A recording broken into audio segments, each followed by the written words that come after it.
Hello! Magluluto tayo ng grilled zucchini for today. Meron tayong 3 zucchini dyan. Pero pag nag-grill natin yan, nahiwa natin ng maninipis, marami na yan. And meron tayong 2 cloves of garlic, parsley leaves, salt, pepper, and olive oil. So, sindihan na natin ang ating kalan at pulutuin na natin ang ating grilled zucchini. Kaya nga sila mag-ano sa linggo yan. Friendships, ang ating zucchini. Nahiwa na natin. Pwede natin i-grill. Bilis lang siyang maluto. Ayan. Sayang na rin ito. Sali na natin. So, friendships, at balik na rin na natin. Ganito lang siya kaninipis. Para madali siyang maihaw. Ayan, tingnan natin. Yan, pwede ng ganyan. Kaya gusto nyo lutong-luto pa naman, pwede pa. Madali lang siyang maluto. Ano to? Sa mga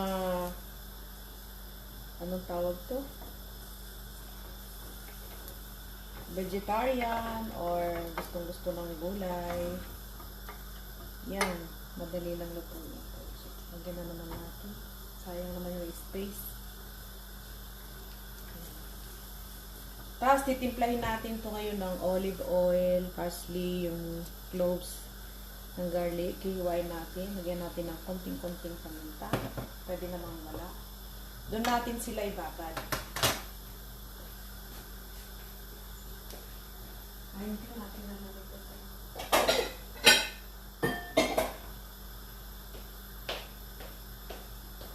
Dito natin ibabad. Mamaya.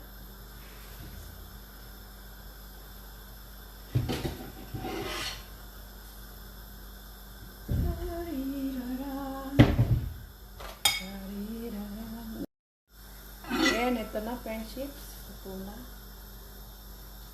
Ganyan. Saka natin ibabad mamaya sa olive oil. Ayan. Woohoo! Mainit. Nilipad. Ganun lang siya kadali. Grilled zucchini.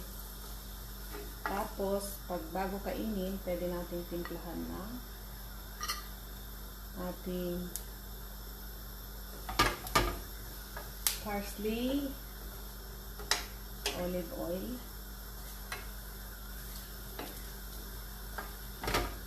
Yan. Hanggang maluto yan lahat. Lahat ang ating inihaw kanina. Titimplahan natin ngayon ng ating parsley, konting bawang, salt, and pepper, saka konting olive oil. And done na ating grilled zucchini. Ayan. Masarap na tang side dish pang sabay sa kain natin ng isda, karne, inihaw, or prito. Yan. Ganyan. O kaya naman kahit ganyan na lang with parang salad ba. Ayan. Chips ang ating grilled zucchini. Ito na yung nahiwa nating bawang. Kahit konti lang naman yan. Pwede namang walang bawang na, pero ako gusto ko. Tapos ito yung parsley na tinadtad din. Ganyan lang. So, simple as that. Ganyan lang. Then, lagyan natin ng paminta. Pwede na siyang i-serve. Salt. Konting-konti lang. And olive oil. Yan. Partner ito ng mga side dish ng isda, karne, and pwede rin solo lang. So, ganyan na.